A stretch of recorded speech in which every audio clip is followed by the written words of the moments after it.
Shaugn Lindley, welcome to Acquiring Minds. Thanks for having me, Will. Shaugn, we were connected by former guest Mike Loftus, whose role in your story we'll get to. But Mike thought that you had some great experience to share. I agreed. Let's get right into it. Shaugn, I guess the story proper begins on the road to Hannah on Maui.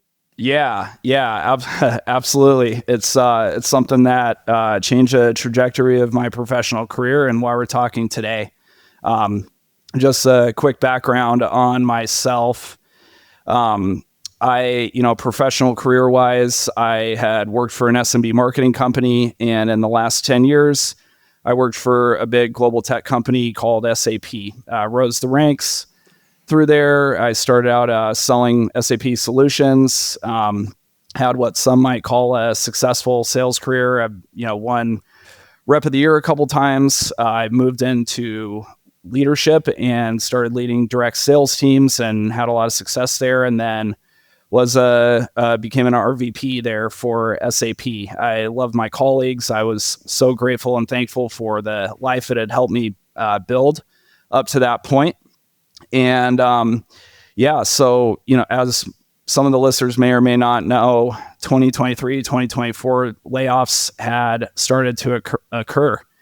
And so I had heard rumblings about it, but you never think, oh, it's going to be me, based off of the career that I had and the relationships that I had built and my career trajectory. So I was especially really comfortable. Sales. I would think that, revenue centers of an organization are going to be kind of the last to be touched. Yeah. I felt the same way.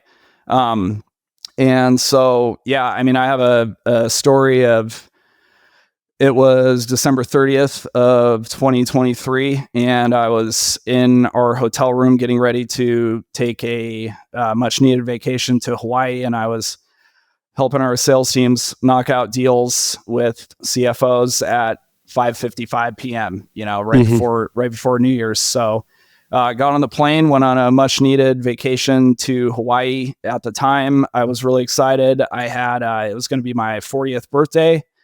I had a baby on the way, which we were really excited about, and we were going to go have a nice vacation.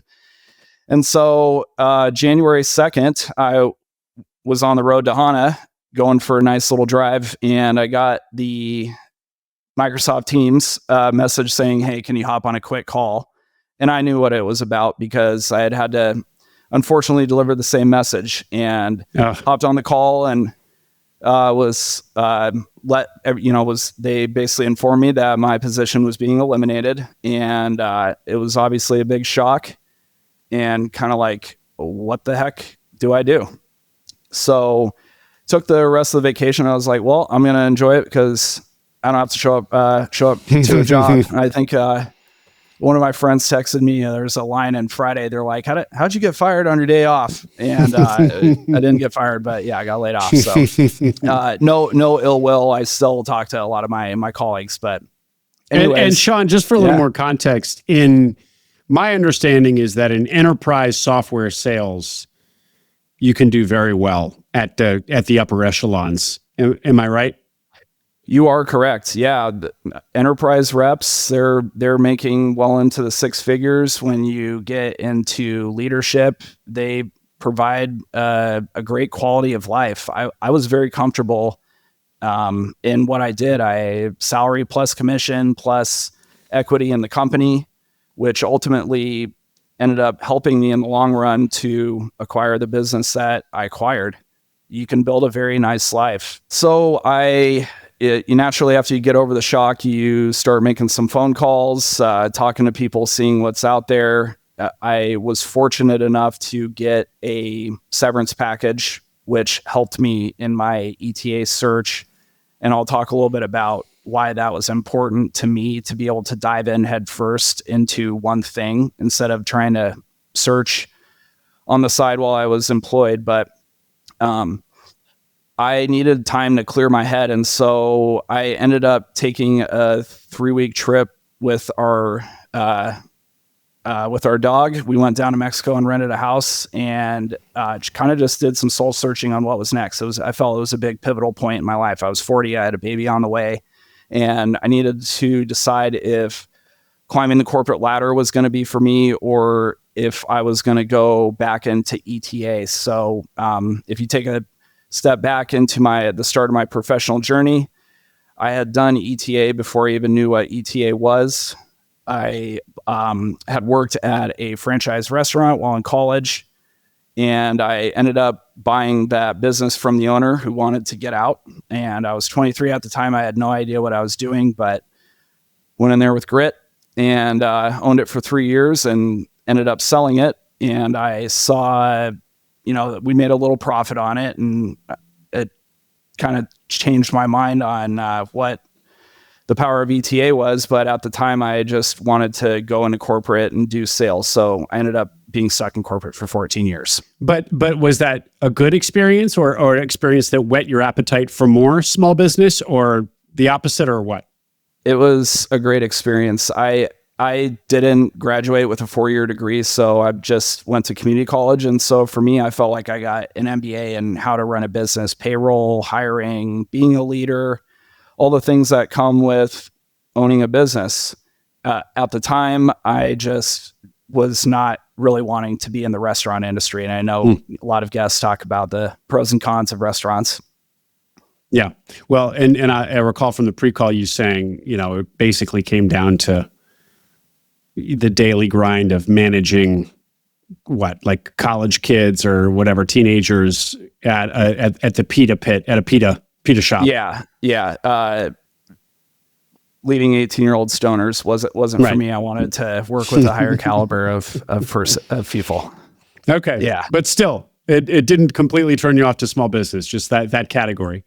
No. All right. And so you're in Mexico and at this pivotal moment in your life, and yeah, basically what I did is I created, some might call it a pros and cons list, but I created all of the things that were really important to me and went through a life exercise and placed a value in what I valued most. So with having my son on the way, I knew that spending time with him was gonna really be the most important part of my life. When I was at SAP, I spent a lot of time on planes. I was 2 to 3 to 4 times a month traveling on planes. I'd come home after a business trip, leave my suitcase in the corner, and then just throw my clothes on the floor and turn around the next day and do it all over again. So I didn't want to miss a lot of those key growing moments in his life. And so I really started talking to my network about getting back into entrepreneurship. And I just basically made a decision that I was done with corporate. I didn't want to have to climb the corporate ladder. And I also use this analogy a little bit too, but sales is kind of like the NFL. It's a young man's game. And you don't see a lot of 60-year-old, 55-year-old, sales leaders out there. At some point they make a pivot. And so I wanted to take more control of my life. I wanted to be in a position where I could actually have an impact and not be in the middle management role that I was in. So I dove headfirst into ETA. The first thing that I did was, I'm going to give you a plug, but I listened to every single Acquiring Minds podcast show that I could. I listened to 2 to 3 a day, and the community you've created is incredible. And it's really inspiring to see all of the guests and all of their different paths and their journeys, how they came about, how they sourced deals, how they got creative in funding them, the stories they have when they operated the business. I have a few of those myself. So it's just extremely helpful, and it's full circle to be sitting here with you today. And I know other guests say that, but I'm going to say it as well because it's true. Because this time last year, I was gearing up to go to Mexico, and now I'm 100 days into owning a forklift business. Amazing, Shaugn. Well, I never tire of hearing about this full circle from listener to guest. it's really, really meaningful. So I really appreciate you saying that. And it's always, it's always to the guests' credit. I mean, I'm out here interviewing the people to tell the stories, but you guys are the ones who actually went out and really did the thing. It's no small thing to buy a business, as we all know too well. Yes. Great. Well, I appreciate it, Shaugn. Carry on. So you're binging acquiring minds and saying this could be it. This could be the thing. I'm binging acquiring minds. I am looking at SMB Twitter every single day. I reached out to an old mentor that I had who was in franchising. He was one of the original kind of high ups at Peter Pitt Corporate, and he was now in a new endeavor. So talked to him. I never really wanted to go down the franchise route for a couple of reasons, but I just wanted to start getting out there. I then started to think about, okay, so let me just go out and see what's out there. So naturally I went to Biz Buy Sell. That was actually how I had sold my first business, was through Biz Buy Sell. Oh, wow. 15 years ago. Yeah. Just goes to show, man, Biz Buy Sell. I mean, it gets beaten up, but I respect that website so much. It's staying power. It's the aha moments that it brings to people. I mean, there is a magic to Biz Buy Sell, no question. I think the interface is still the same as it was 15 years ago, and it works. I think it is. So what'd you see? Yeah. Basically what I did is I started just signing NDAs, and before I started doing that, to signing NDAs to look at businesses, I loosely created a criteria of what I wanted to look at. It changed and morphed as I went through the process, but I knew I didn't want to be doing franchises or restaurants just based off my experience. No knock to anybody out there. They work for sure, but just wasn't my cup of tea. So I really was looking at the home services business sector. I also looked at IT businesses based off of my background, and looked at a couple other ones. Obviously looked at laundromats, but I hate folding my own clothes, so I could not see myself having to go in and fold clothes on a Friday night if the person doesn't show up. Pet services. And I just started signing NDAs. I started connecting with brokers. I started looking at the financials, looking at the health of the business, the criteria. And then what I started to realize is I need to get a little more structured. So I found a person who had a really good spreadsheet to help me with understanding criteria, debt service coverage ratios, revenue, purchase price, just basically that I could go and plug in my own little model, which really helped. Just kind of taking a step back as well. When I was at SAP, I spent 10 years working exclusively in finance and accounting. So I by no means am an accounting guru or anything like that, but I have a basic understanding of how things should look. And so that was helpful in my search. What was the end result of what this spreadsheet gave to you? It just allowed you to kind of debt service coverage ratio, what you could afford, what you'd take home. What was the number that it calculated at the end of you plugging in numbers told you what?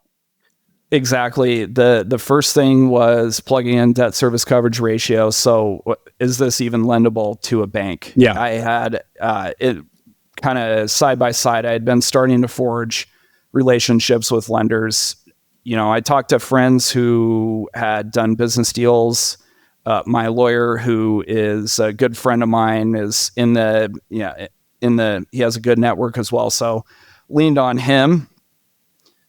I just, I'm a sales guy at heart. So I just started reaching out to people and talking to anybody that would talk to me about what I wanted to do. Mm-hmm. And so you dialed in your criteria to what? And why did you did that? Because just this super wide net was kind of going nowhere, or what was the evolution there? Because I think we talked about this in the pre-call. So I originally just cast a very wide net just to see what was out there and kind of formulate, okay, what am I looking at? I should say, along with that list of priorities that I had made, I wrote out things that I was passionate about, and that's what led me down this other path, which I'll talk about. But for my search criteria, I knew that I wasn't going to be looking nationally. I was geographically constrained to Austin, maybe San Antonio, but I was looking at businesses that were 750,000 to 5 million, a minimum of 350,000 SDE. One of the biggest criteria that I personally used was I did not want to look at any businesses that were less than 15 years old. I wanted an established business that had gone through the ups and downs of the financial crisis, COVID, and had withstood those. And I didn't want to have an owner that was looking to sell and then possibly would want to get back into the business that I purchased down the road. So, for example, if it was we'll talk about landscaping, but a landscaping business, they can sell their landscaping company, but then after their non-compete is over, they could start a new one and possibly poach employees or, whatever reason. I really focused on retiring owners. Yeah. And that was also because in my personal wheelhouse, the value that I could bring to a business was going to be on modernization, sales, energy, which is what I did with the business that I bought. Yeah. Yeah. Well, I think that's a very strong criterion, retiring owner, and happily, it's pretty common. I mean, that is, I would say, I think it's fair to say the leading reason that you see a business for sale on Biz Buy Sell. Maybe that's overstating it, but most businesses that seem appealing seem to often be, at least more than half the time, seem to often be a retiring owner. So that's good. Casting the wide net. So in fact, being tighter in your criteria was better. Yes. Somewhat counterintuitive, but say more about that.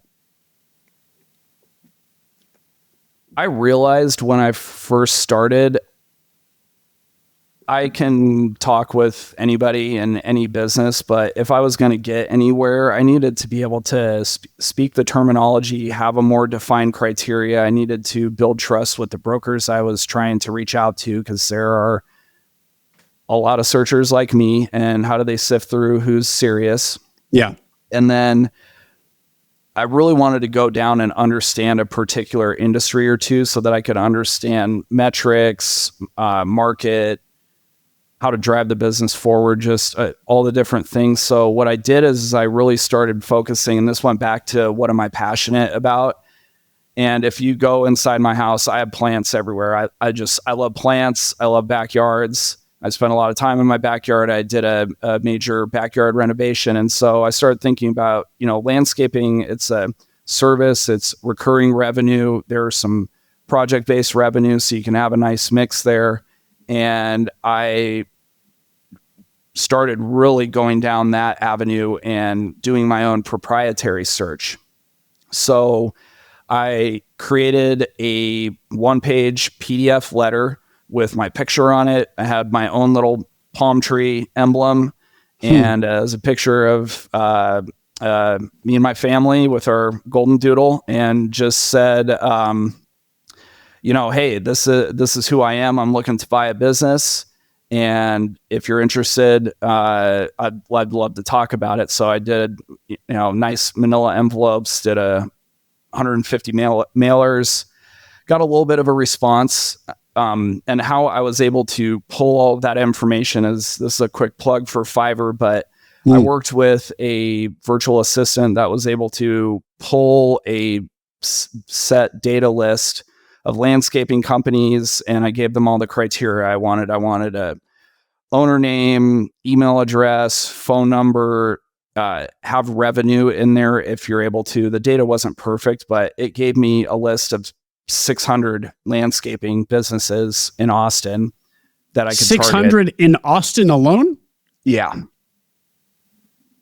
Is that Maybe possible? it might have been a little wider, and I think there were probably some chuck in a trucks, but it was a large list. It was very large. Okay. Yeah. Okay. Yeah. And so you can literally you can blanket all of the Austin or greater Austin landscaping businesses. Okay. Yeah. But I had a lot of return manila envelopes. I don't know that all of them were correct, but it did help me start conversations, which is what I was looking for. It was a straight numbers game. And how many did you send at the end? Did you say 150? Yeah, it was probably about 150. And how many calls did that lead to? Just trying to do the quick funnel conversion math here. About 10. 10. Okay. Yeah. So what is that? 1 in 15. So what is that? 7% something? 6%, 7%? Yeah. Yeah. And do you think that was worth it? I mean, you didn't obviously I know you didn't buy a landscaping business, but do you, for the listener, do you think that that's a technique that that you would recommend they try? I don't think it could hurt. I think I've listened to many guests talk about the benefits of proprietary search. I think I just listened to a guest who it really helped him. Others said it's a complete waste of time. Right. In my opinion, I think if you are tapping into as many buckets as possible, that's how you're going to draw the most deal flow. Right. Yeah. It's so hard because it only takes one. So it's hard to argue yourself out of just doing everything. But as I've said recently on the podcast, I tend to lean away from advocating proprietary these days, just because I feel like I've talked to so many guests that said it wasn't a good use of time, but there are exceptions to that too.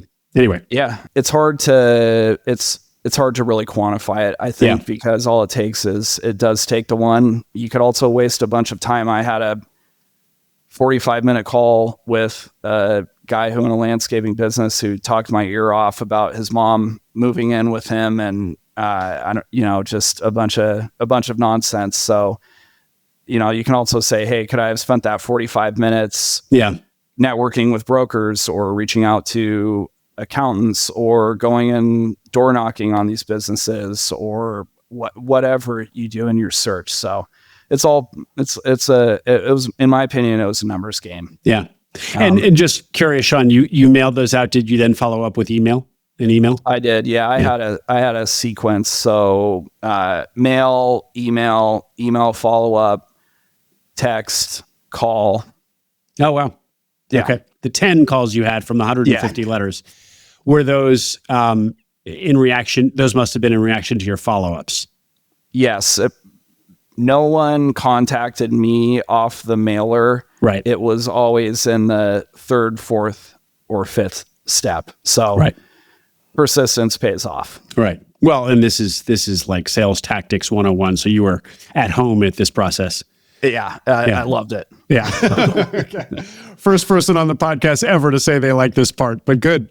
Yeah. Yeah. The salesman in you. Okay. Carry on. So landscaping. Yeah. Landscaping. So at this point in my search, flash forward. So probably into March, April, 2024, I'm reaching out to businesses. I'm doing proprietary search. I'm spinning my wheels.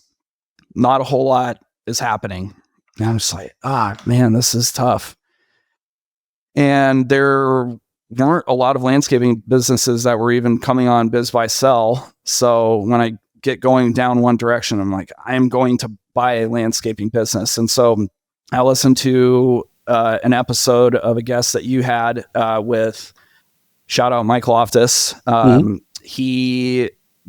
listened to his story and just thought, this is exactly what I want to be doing. So he built a landscaping business and then started doing little mini M&A deals after that. And I actually just talked to him before the podcast, and we were laughing about, how full circle it is. And he still helps me with coaching and operations stuff. But I reached out to him and I just sent him an email and told him my story.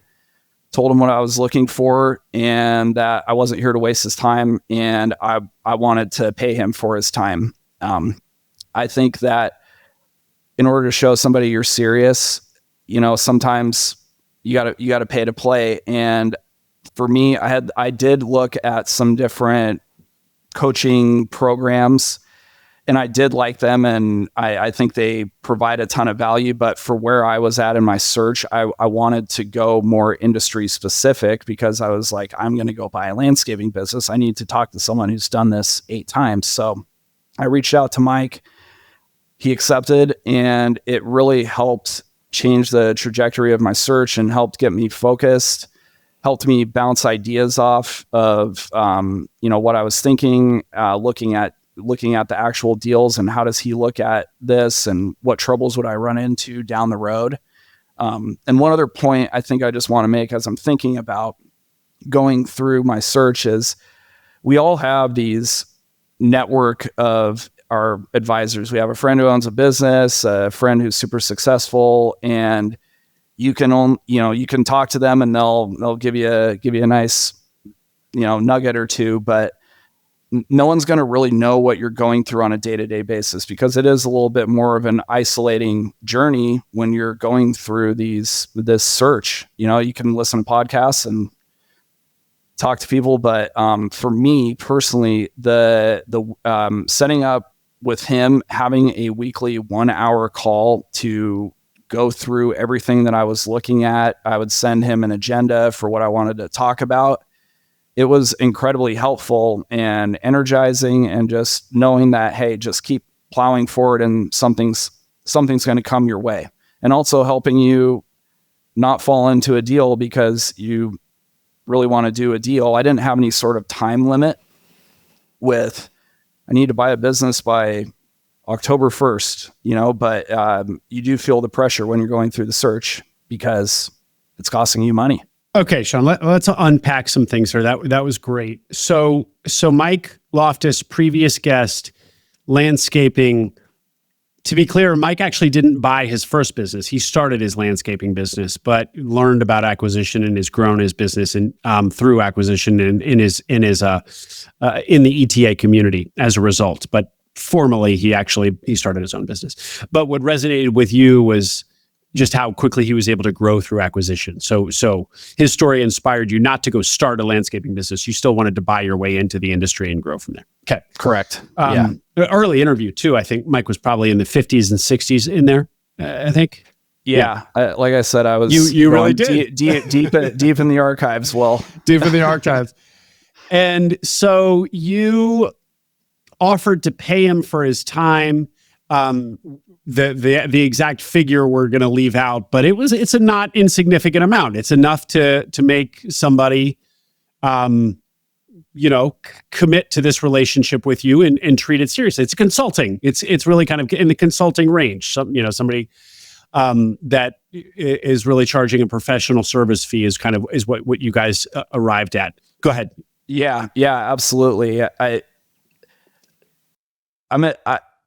I'm always wanting to reciprocate value in any sort of, relationship I have, business-wise or other. So coming to someone and not really providing a lot of value to them was out of my wheelhouse. And I wanted to demonstrate that.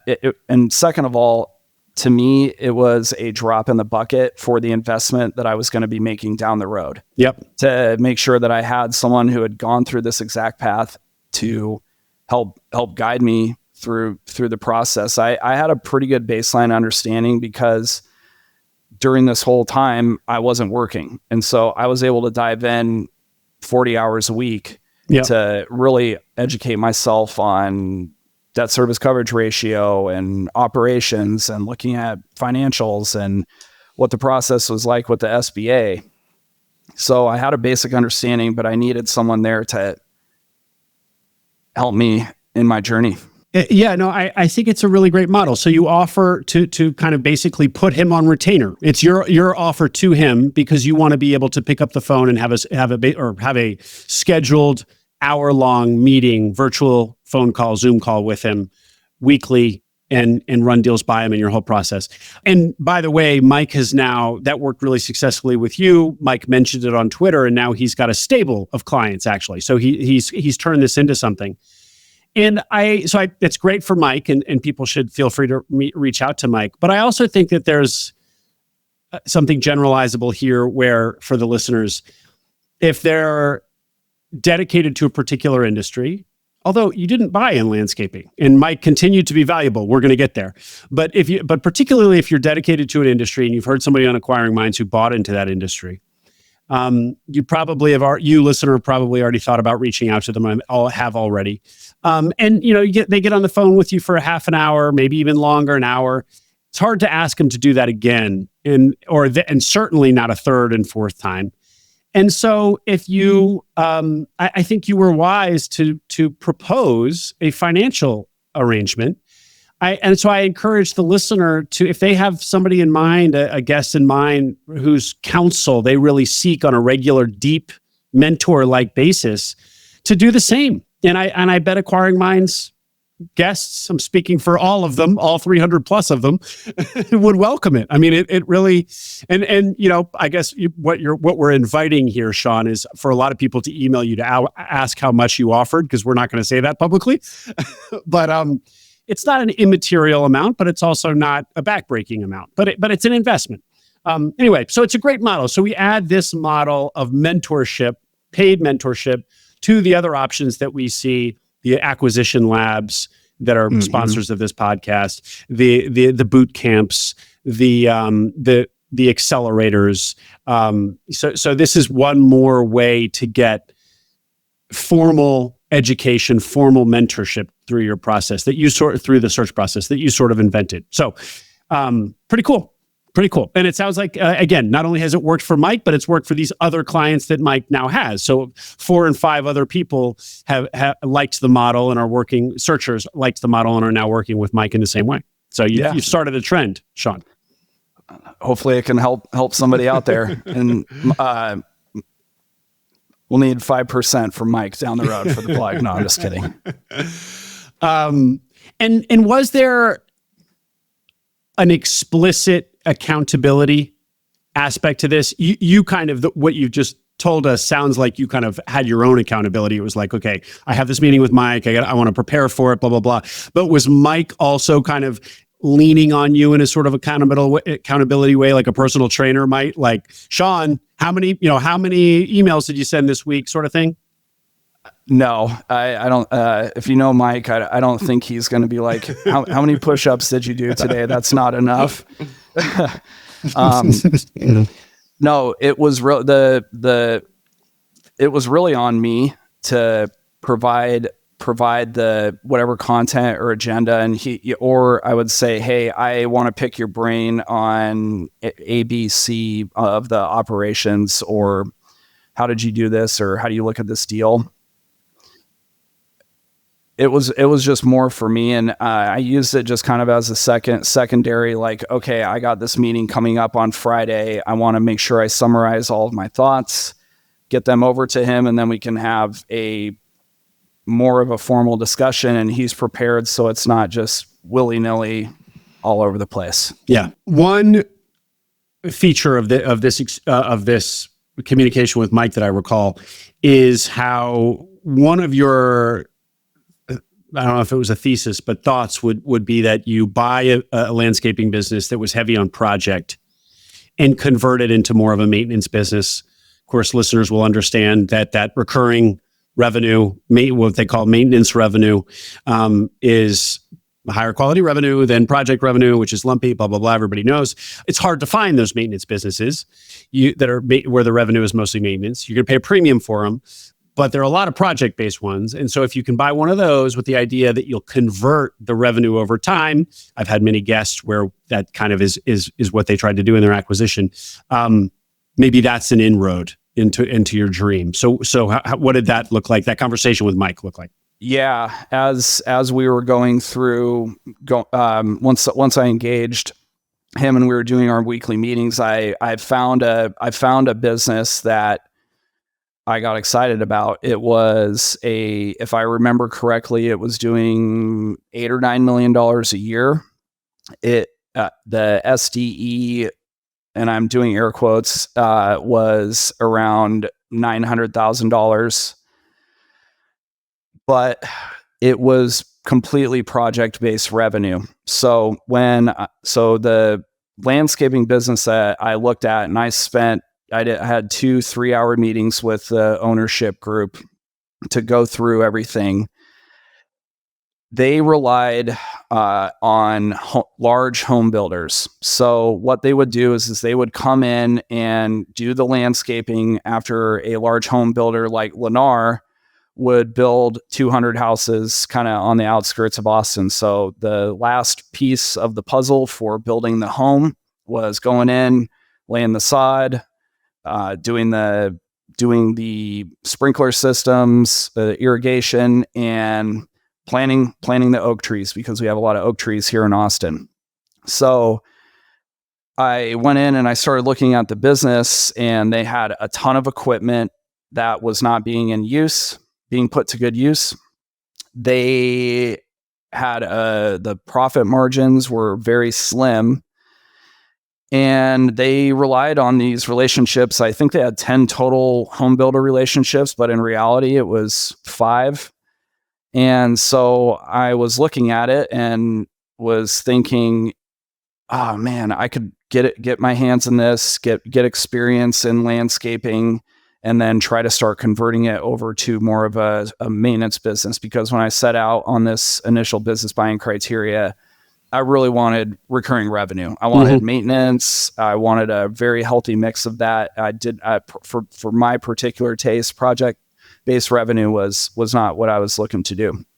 So I met with the ownership group, and then part of during my deal reviews with Mike, we talked about why this may or may not be a good move for me, and transitioning the company to really a maintenance business, especially on the commercial side. It was going to be a lot of heavy lifting. So I had submitted an LOI to the ownership group based off of what I thought the company was worth. Because it was a project-based revenue type company, they were not going to get the multiples that they were requesting. I want to say they were asking $3.5 million for it. And my offer was not going to be that, just because when I looked at the business and I saw these 5 relationships with large home builders, if I lose 1 or 2 of those, the business is crushed. And there was a ton of debt because of the trucks, all the equipment that they had. Then that equipment wasn't being used. So it was just too much of a pill to swallow for me. So what then happened that you pivoted away from landscaping? Yeah. So at that point in my search, I still was going down the path, but we were going into month 3 or 4, and I understood that the process to buy the business was going to take several months as well. And I had 6 months of salary as part of my severance. So this whole time I was able to I was being paid. So I had the cushion of saying, okay, I'm not eating into any of my savings or the money that I was going to use to invest in the business. But I was starting to feel the pinch a little bit of, okay, I know I want to get back into entrepreneurship, get back to my roots, but maybe I should start looking a little wider. So I just continued on my biz buying journey, and I have it written here on my whiteboard. On April 24th, a deal that was on Biz Buy Sell was listed, and it was really interesting to me. It was a 31-year-old forklift repair and maintenance business. Can you get any more quote unquote boring, sweaty Biz Buy Sell-y than that? I love it. Yeah. I took a look at it, signed the NDA. I looked at the sim and thought, man, this is really attractive. What's the catch? And so I set up a call with the broker and told him of my background, provided my proof of funds, my just kind of quick bio, and he set up a call with the owners, the husband and wife. Mm-hmm. We had the call, and I could tell that they had done several calls already like this and went through kind of just the general overview of the business and why they're selling. And I asked them some questions and they asked me some questions. And at the end of the call, I said, I want to come meet you guys. So that call was on Thursday and I met the owner on Saturday.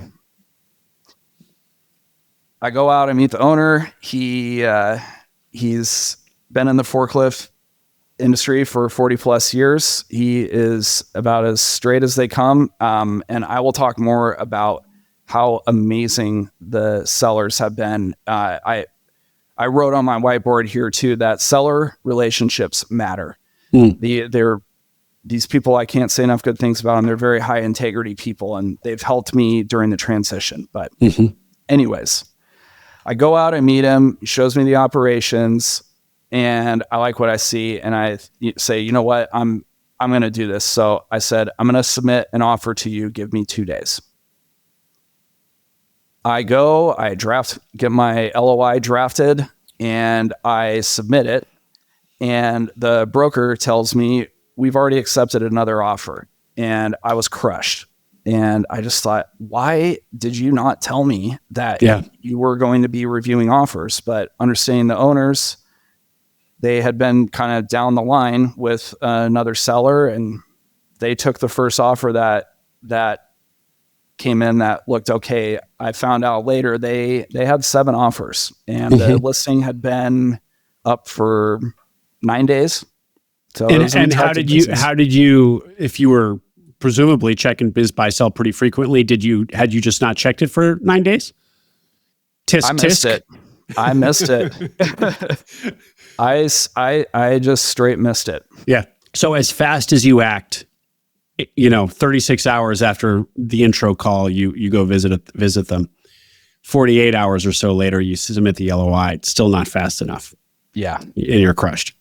It was a really good lesson. And to everybody listening, depending on where you're at in your journey, I felt I did a pretty good job being prepared to lead myself up to the point to be able to submit LOIs. I had lender relationships set up. They knew my financial status. I had my lawyer set up, ready to go.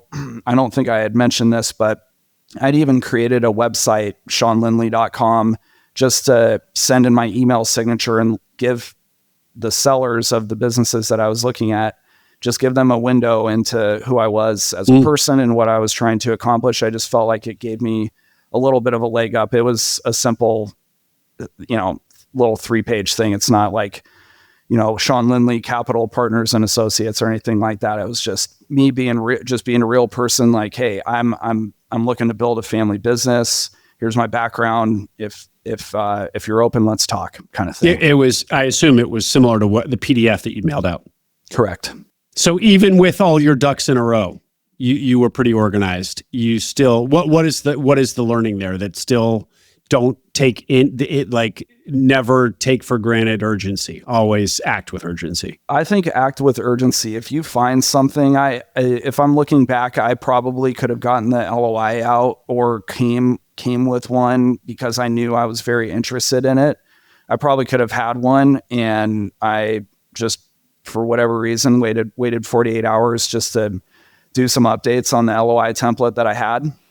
And I missed the boat. And I think if you really find something, you got to be able to act quick because this ETA community is growing. And the person they accepted their offer from was out of state.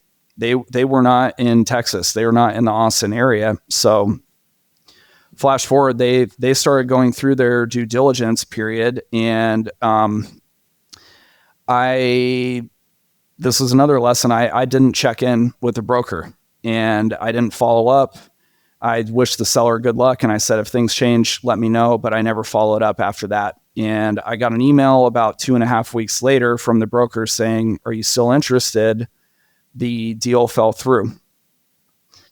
And I said, "Hell yes, I am. Let's talk." And so then we started engaging, and I submitted my LOI. There was 1 or 2 small revisions, and we were off to the races. So Shaugn, on this point about following up, you, the expression is hanging around the hoop, right? So listener, hear this and hear it good. You should, if it's a deal you really want, you gotta hang around the hoop, and follow up with the broker or the seller and say, "Hey, did that deal close?" Because deals die and die. We all know that, deals die 3 times before they happen. And so just because you weren't picked does not mean that that's the end of the story. I was listening to an interview with somebody in private equity land where deal making dynamics are frankly quite similar. And his fund had missed a deal, and then the deal died, and then they got the call and they got the deal, and because they were the second best. And the guy says, I'm happy to be second best, as whatever gets me the deal. And he didn't mean it this way, but I kind of interpreted it as,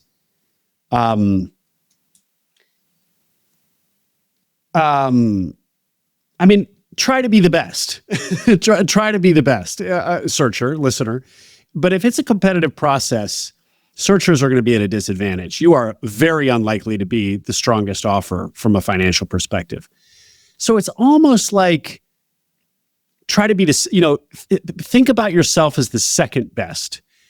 I don't know. Yeah. I feel like I'm saying something dangerous here, and I'm not even sure what I'm trying to say.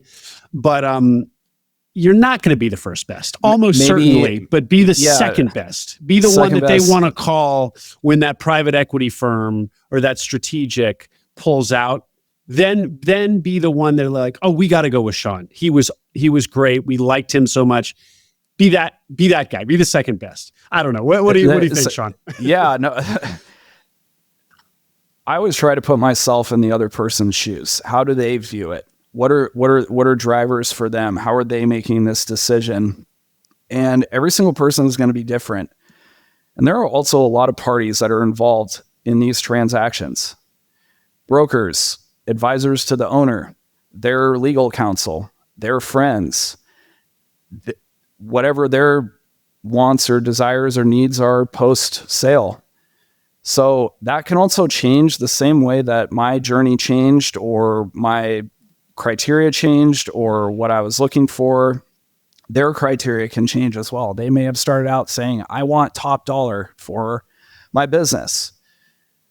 But as they get into the transaction, a lot of these sellers, this is their first and only time doing this. Yeah. And they may get in and get turned off by certain deal parameters or whatever the case may be. So I think in this case, knowing the seller, they accepted the first offer, and that deal fell through because the gentleman was having some trouble moving to Texas. And the reason they came to me was because I had gone down and met the owner, and I was the only person to go down and meet him face to face. And I think that did go a long way, and they got to see the type of person that I am. And there are certain things that you can't judge a person on in a Zoom call or over the phone. It's in person.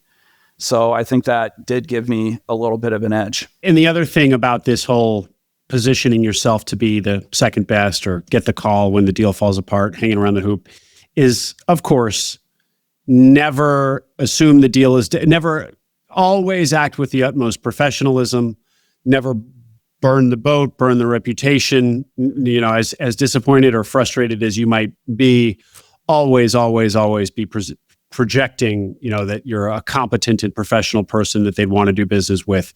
So that, I think that's pretty needless to say. Absolutely. But great that you got the call, because this is a cool business. Here we are 53 minutes into the interview. We haven't heard much about it. Forklift service and repair. How about the numbers of the business first, please? Yes. So it is a forklift repair and maintenance business here in Austin. So highlights of the business. So In 22 and 23, the business did about $1.2 million and had an SDE of 550,000. So margins, we like those margins. High margin business. This particular business is extremely low overhead. It's asset light. There's really no customer concentration. So we don't have any risk of, one customer is 25% of our revenue. When I did the initial evaluation, we had one customer that was 6% of the revenue, one was 4%, and the rest is 1%, 0.5, 0.01. So there's no customer concentration. So if you look at the number of jobs we do, 43% of the jobs are recurring. It's we do planned maintenance. So you think of the same thing as an oil change with your car. Forklifts need planned maintenance. The drivers of these forklifts beat them up. They're in tough environments and they need their oil change. They need, lubrication, the air filters blown out, and then they also need to be inspected. And when you do the inspection, you find repairs, and then we send estimates for those, and 57% of our jobs come from repairs. So it's a very nice revenue mix of some recurring, and then the recurring business gets you into the repair jobs. And that recurring business, sorry if you already just said it, is lower margin than the repair business. Yeah, it's similar margins. The maintenance, on the maintenance side, it is a little bit of a lower margin, but not by a lot. Not by a lot. The owners, they ran this business as well as anybody could. It's a very they were really good with their money, and they built an incredible customer base. And Shaugn, how many employees? So it's a husband and wife, and then there were 3 techs and 1 office person. So if you look at total, what is that? That's 6 employees. Yeah. So 2 office, 4 on the tech side. So small. Oh, 4 on the tech side, meaning the husband was one of the techs. Yes. Mm-hmm. Yeah. The husband worked in the business 40 hours a week. The wife ran all the office, bookkeeper, doing insurance, payroll, all that stuff. It was a classic mom and pop operation. And $1.2 million a year, 550 in SDE. Now that SDE is split between 2 people. Well, so the SDE includes the salaries for the sellers. So they were both on salary, and were factored into the SDE. Oh, you mean so even after paying them salaries, there's 550 left over. Yeah. No, the SDE, in the SDE, the officer comp was factored into that, and the fact that I would have to replace one of their salaries. Okay. So one of their salaries, not both. Correct. But you're still gonna have to replace 2 people though. I would. Yeah, I guess you're right. I would have to replace. Replace both of them, but I factored in my particular salary. Okay. On top of that. Okay. All right. And so how are margins so strong in this business? And I guess related to that would be, what is the moat in this business? It seems a little too good to be true. I mean, especially since, in fact, if it's so asset light, that means it's not like there's a lot of expensive specialized equipment to do this work. Yeah, frankly, I was surprised. So the overhead of the business is really minimal. I work out of a storage facility. It's a small 200 square foot office. Our rent is next to nothing. The sellers, they had no truck payments or anything like that. The main costs of the business are payroll, insurance, and just some other line items on the general ledger, but it's a really high dollar labor hour service. So, we charge close to $200 an hour. So, it's good on the labor side. And then there's a markup on parts. We come to the customer and they just ran the business about as lean as one could possibly run it. I've been in the business now for 4 months, and my margins have gone down a little bit, which I expected. And I'll talk a little bit about what I expected coming into the business and how I wanted to grow it. But everything that they had on the sim ended up being true. Meaning no skeletons, meaning the business that you bought that you thought you were buying is indeed the business you bought. On the financial side, no skeletons. I have not ran into anything. And Shaugn, when you say there's no trucks even, so the techs don't have trucks? No, so I said, sorry, I meant no truck payments. So okay. they owned all the vehicles free and clear. So yeah, each of the techs, they're in their truck. We dispatch them out onto the road and they go to customer locations and fix their forklift on site. Some people might be wondering why that is. Well, forklifts are really heavy, and in order to transport them to a shop, there are costs involved in that. And when a forklift breaks down, it is an emergency for most of our customers because they're moving products. They need to get products out so they can ship them. It affects supply chain issues. So when a forklift goes down, they need someone to come on site and fix that forklift right then and there. So we go on site and fix it. Yeah. So is is hiring for these, for the techs difficult? Because again, like I hear $200 an hour and I think, wow, this must be really hard knowledge to acquire. Yeah. Thank you. Yeah. Hiring is what I spend most of my time on. It is a niche industry. So there are forklift mechanics out there, but it's not like an automotive repair place where there are, thousands of automotive technicians. It is a little bit more of a specialized craft. And so hiring has been one of the biggest challenges. I tweeted out the other day. I thought it was really funny. I saw someone talking about how hard it is to find a job right now. But I think that's really pertaining to the white collar industry.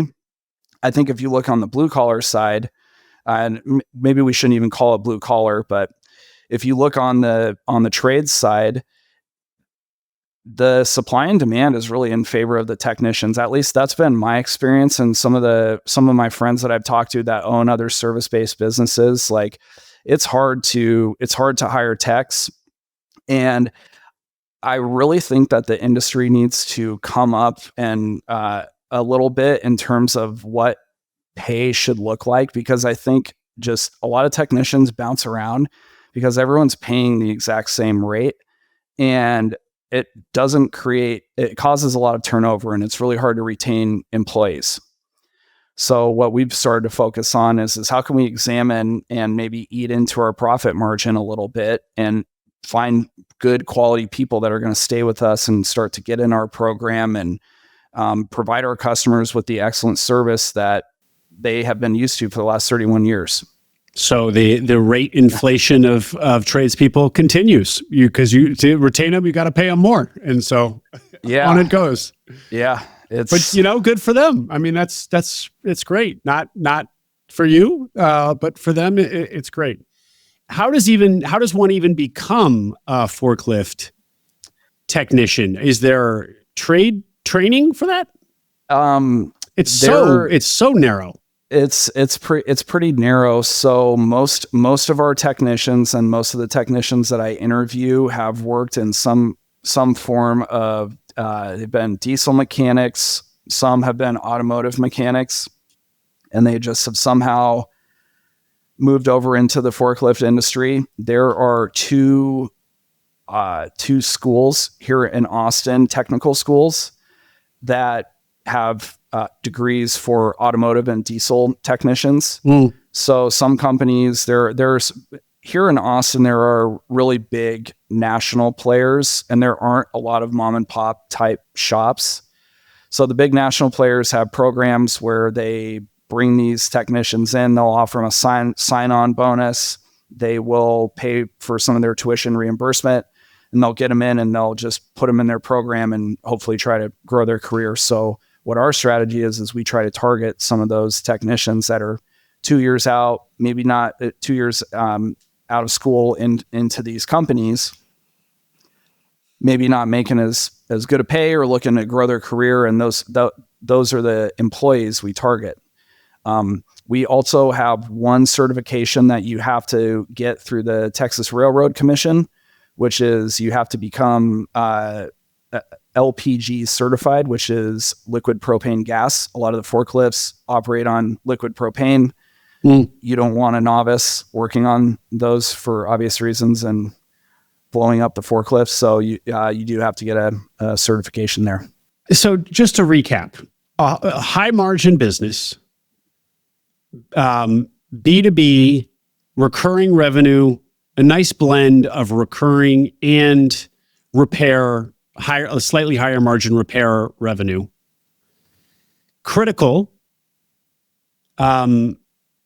And yes, we keep talking about how niche and narrow it is, but there's got to be, the forklifts per capita is probably quite high. I mean, I'm sitting in a metropolitan area. There's probably thousands upon thousands of forklifts all around, within 30-mile radius of where I'm sitting.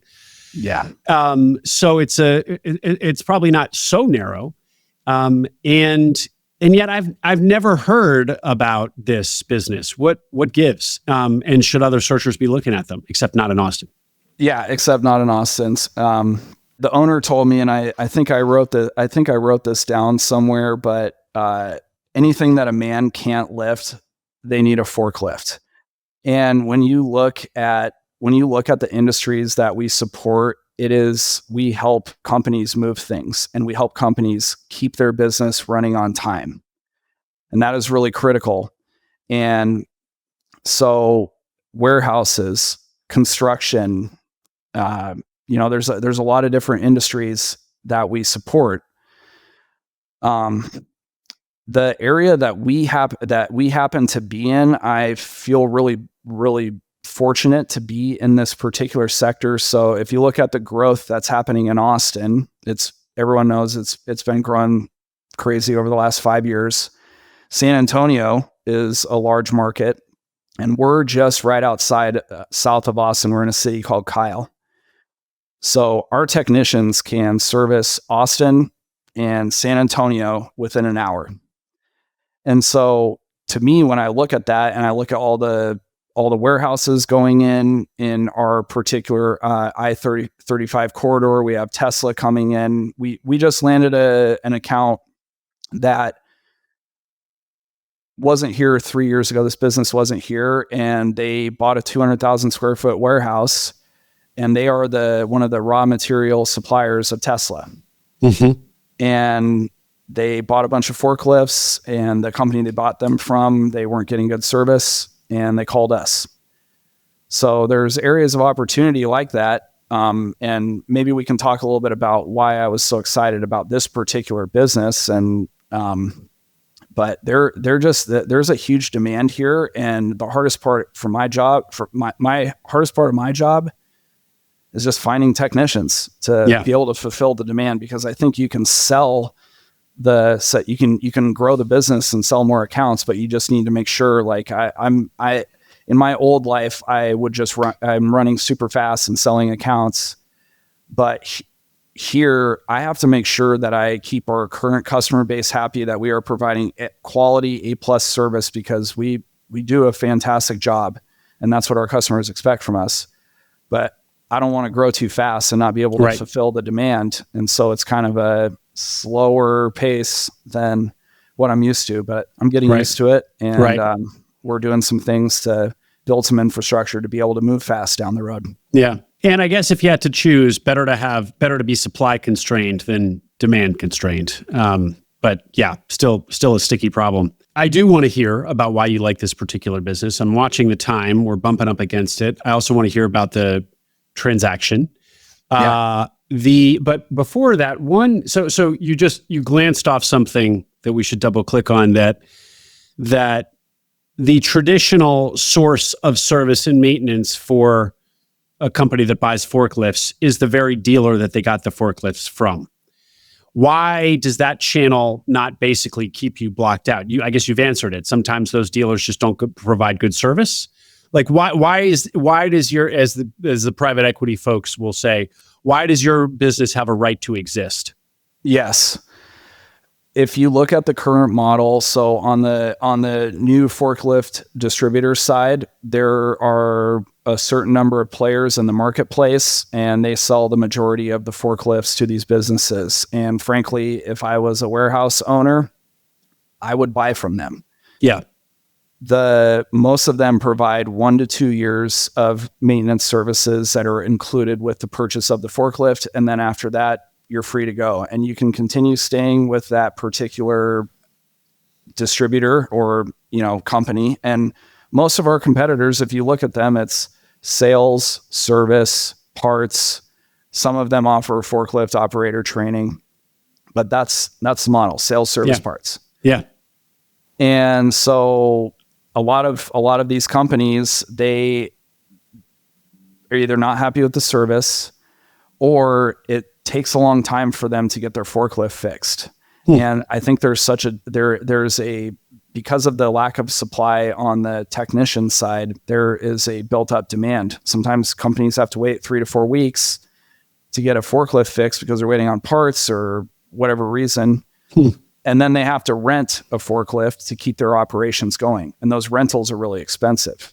I visited with one of our top customers today, and he had a down forklift that we frankly struggled finding a part for, and he needed it. And he paid, I think it was $16,000 for a rental for 30 months on a, service that probably should have only cost him $2,000. So there's real money in fixing these forklifts fast. And a lot of times the companies just want to work with someone who can get it done. And I also think too, we do work with large players in the space, and I won't name some of our customers in case our competitors are listening to us and want to try to steal our accounts.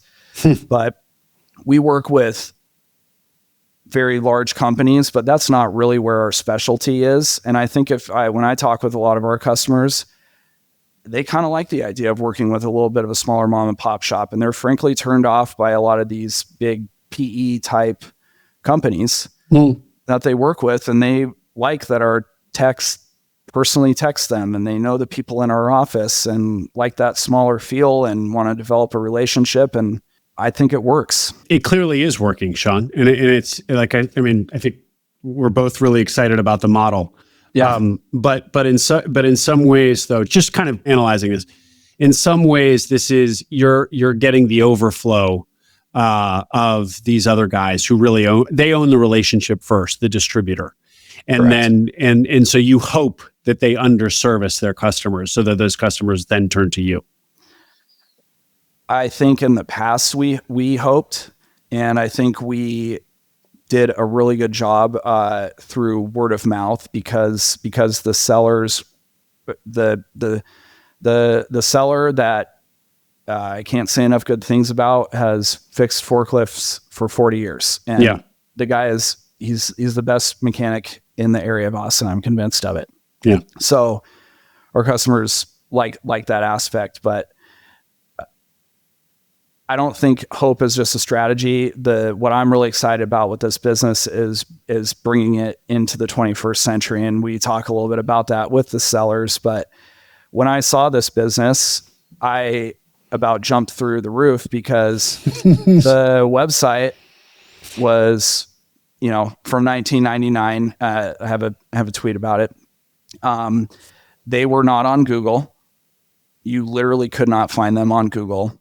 If I Googled the name, it wouldn't come up. If you Googled the name, it wouldn't come up. If you Googled forklift repair, Austin, Texas, it would not pop up. It did not pop up. And when I looked at their profit and loss statement for the year, the only marketing and advertising spend in the last 2 years was $5,000 per year to Yellow Pages. So when I saw that, it to me, I'm just what an opportunity. Absolutely. You know, they built this great little business, and this is in my wheelhouse. This is something that I'm good at. I'm not going to be going and instructing our team on day one about how to adjust the second tilt cylinder on the mast or perform a PM service on a Toyota forklift. I'm having to learn that side, but what I can come in is I can bring systems and processes and basically start our marketing and advertising program. And I have to say, today, 100 days in, we're on Google. We have nine 5-star reviews. The sellers are still in the business helping me with the transition. That's coming to a close here in the next couple weeks. But I was in the office with the wife, and we got 2 calls within 30 minutes of each other, and she's writing, taking their name information, their new customers calling in. And I slip her a note because we don't have a CRM yet. And I slip her a note, a sticky pad note, and I say, where did they find us? And both of them found us on Google. So that was a small Boom. Win for us. Yeah. Yes. Mic drop. It's you got to celebrate the small wins, but it does give me hope, because I'm like, you can just make these small little tweaks, and that's your low hanging fruit. Yeah, no, this is what we call a business succeeding in spite of itself. You love to find the in spite of itself businesses that the service they provide, the demand is so strong that even though they're not doing the absolutely bare minimum of marketing, they happily chug along, throwing off cash. It's really a find, really neat. Yeah. You haven't told us about the transaction. Would you please? Oh, yes. What do you want to know the structure of the deal? Yeah. Yeah.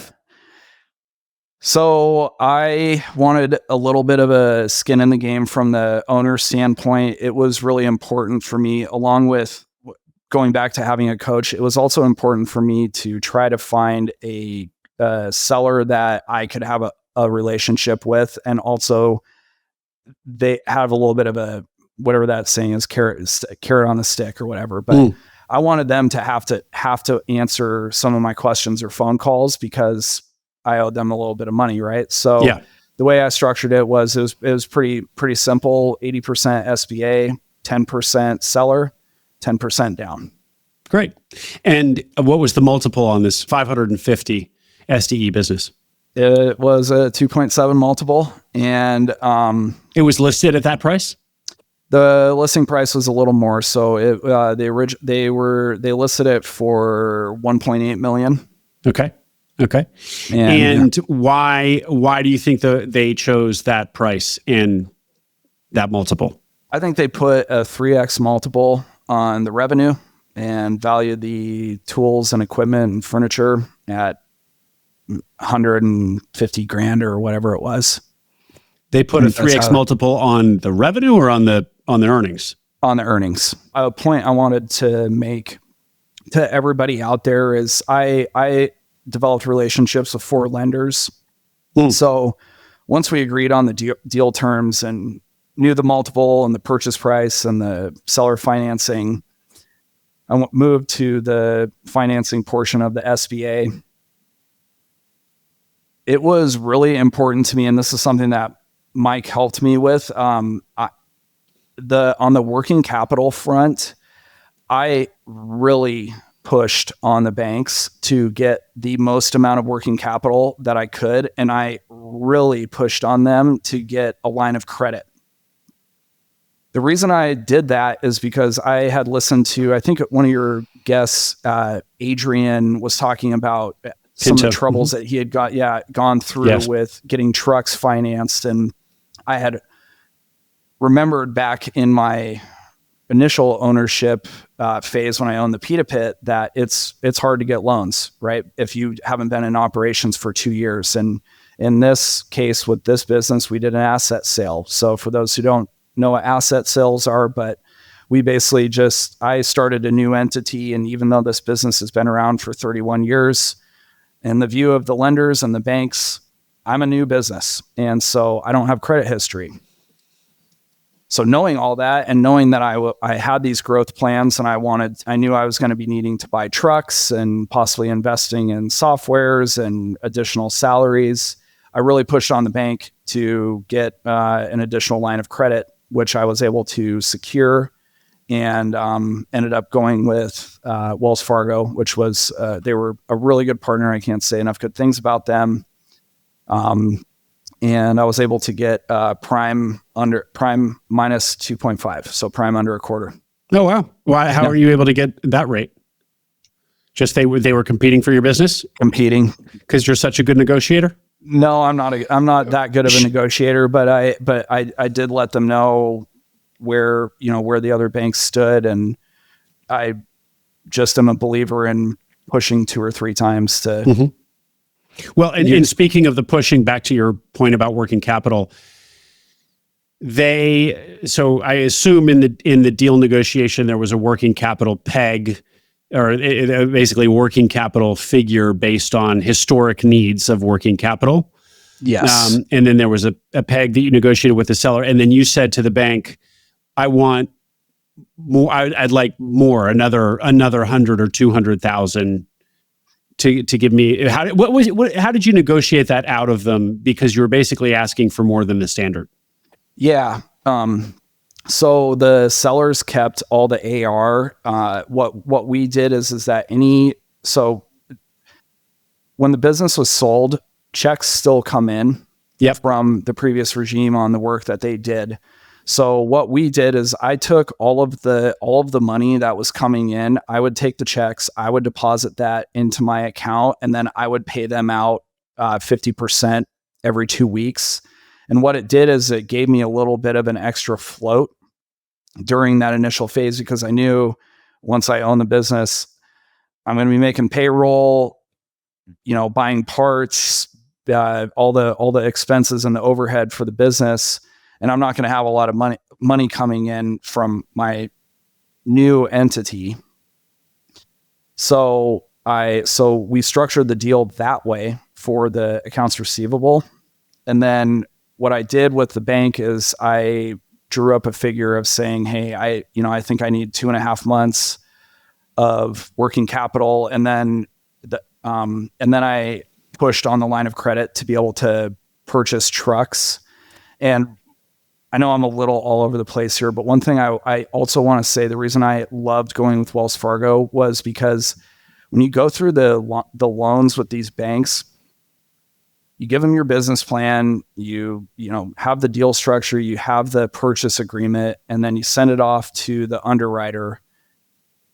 It just goes out into underwriting space, and it's hard to really articulate what your vision is for the company just on a business plan. And so what Wells Fargo did is they put me in front of the underwriter, and I was able to have an hour-long conversation, and they kind of met me and felt comfortable with my background, because obviously I'm not coming from the forklift industry. I'm a former corporate sales leader. And so I thought that was a big win for me. And that was why I was able to get some of the working capital and line of credit that I'm going to be able to use to grow this business. Like right now I'm looking for trucks so I can hire more techs and grow the business. Well, great foresight on your part, Shaugn. Really glad to hear that there was such an actionable, takeaway from one of the stories. And yeah, that was Adrian Pinto from a good 2 years ago now, probably. And yeah, he wanted to buy more trucks to build to grow his landscaping business, and had a really hard time getting the loans to do that because he did an asset sale and his entity was brand new and he had no credit history, as you pointed out. So I remember saying that at the time, and still feel this way, that I'm surprised I don't hear about that more, because that is such a the asset sale is such a common pattern. But Yeah. Shaugn, you mentioned Mike again, and helping you with the banks. So working with Mike, even as you moved away from your interest in landscaping, the relationship helped. So, and I'm not saying this to talk about how great Mike is, although he is. But for listeners who might like this model, this kind of recruiting a mentor as you did, a paid mentor, do they need the value of whether or not they're in the industry that the person buys it? So Mike ultimately was not in the industry. You bought outside of Mike's industry. How did that play out? It helped every step of the way. So if you at a high level, break it down, it's search phase, help me go through there. LOI negotiation phase, help me go through there. SBA phase, getting approved for the lending, going through there. Once I was getting closer to the transition, I started to think about, I need to operate this business. What do I need to prepare for? So that was really helpful to understand what I was walking into.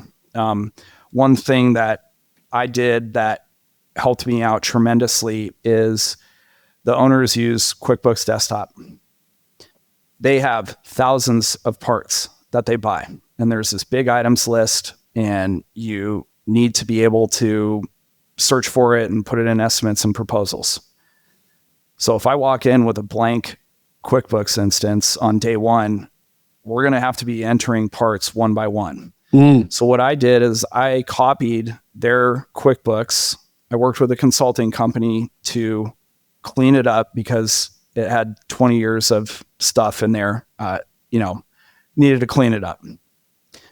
So on day one, I was ready to walk in with a fully functioning QuickBooks of my own that I could start running my own financials with. And with all the other stuff that I had going on, switching over the phones, which I think anybody who's done one of these ownership transitions is a huge pain in the butt. It is. I spent hours with T-Mobile and Spectrum just trying to get phones switched over, and just all the other things you got to do, switching vendor supplier forms on, meeting the team, doing a QuickBooks implementation in the middle of that would have been challenging. So that was a huge help for me, and being able to walk in and start transacting in my company entity on day one. Yeah. And that was something that Mike directed you to do. Yeah. Last question for you, Shaugn, then I got to let you go. B2B businesses, mission critical services. We like this for obvious reasons, high quality of revenue. I'm reminded of my interview, though, with Matt Bauer and Chris Hartman, who bought the scale servicing, I guess sales probably, but servicing, I think primarily, business in North Carolina. So businesses that need to weigh stuff with extremely high precision, and these scales are these sophisticated pieces of equipment that need servicing. And so their business was servicing these scales, mission critical, B2B, all sounds great.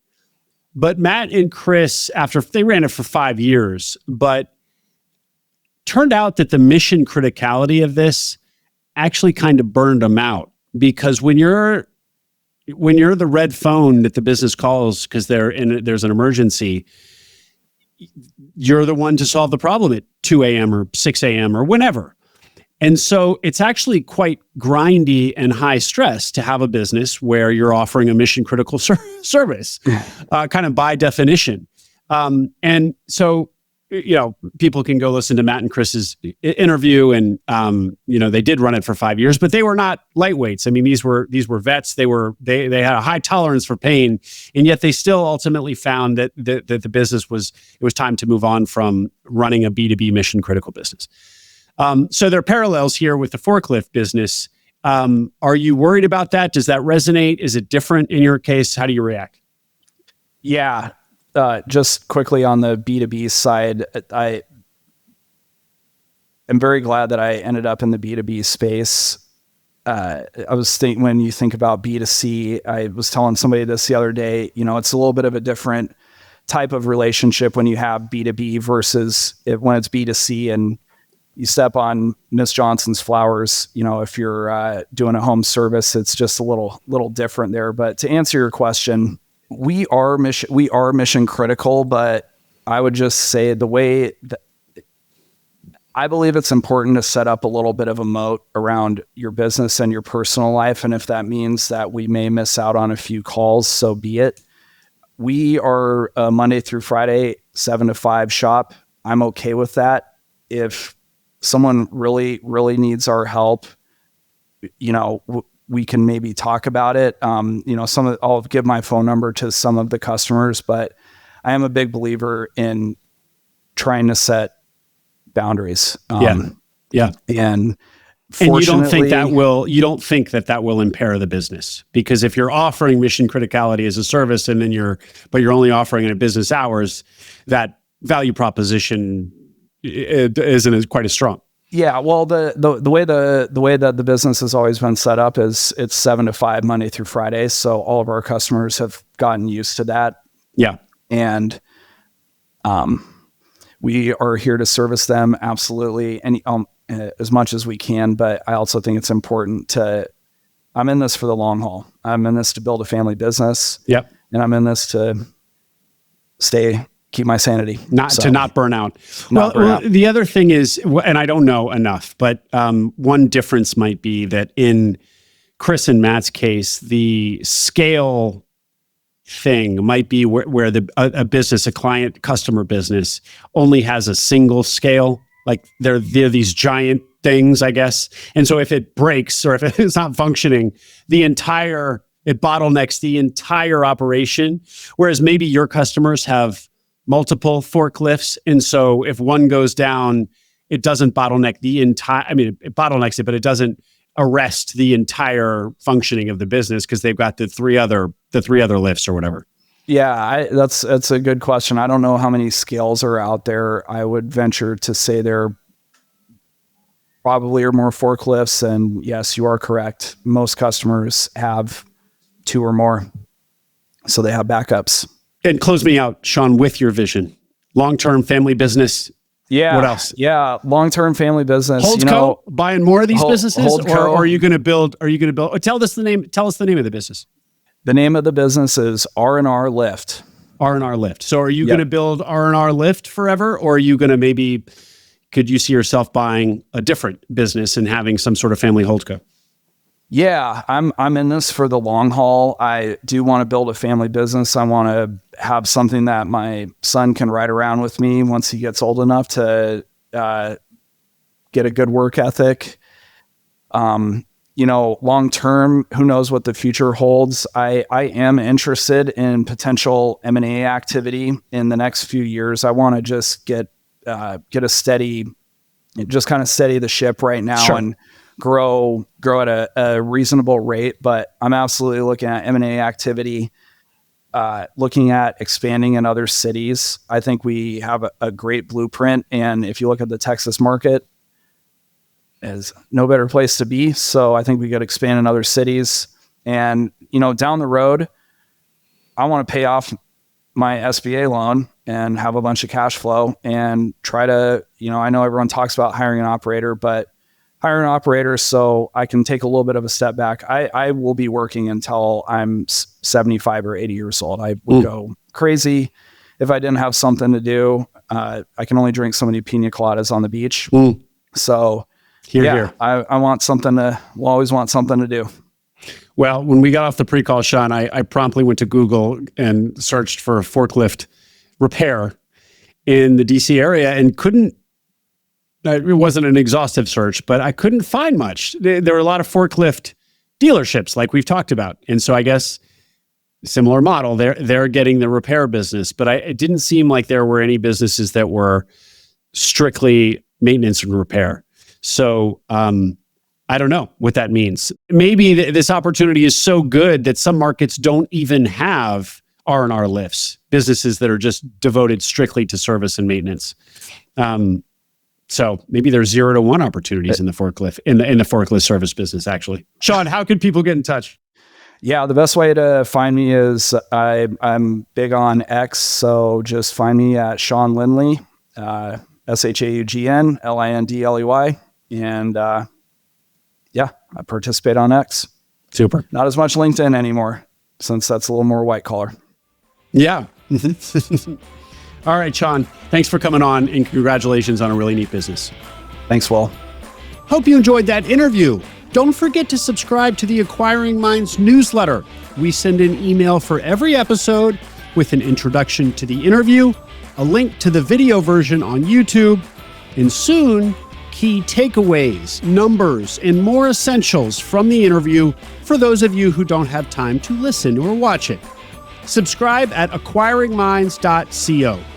You'll also find all our webinars there on the website, both those we have coming up and recordings of past webinars. At this point, there are over 30 webinar recordings, a wealth of information on all the technical nitty-gritty of buying a business. acquiringminds.co.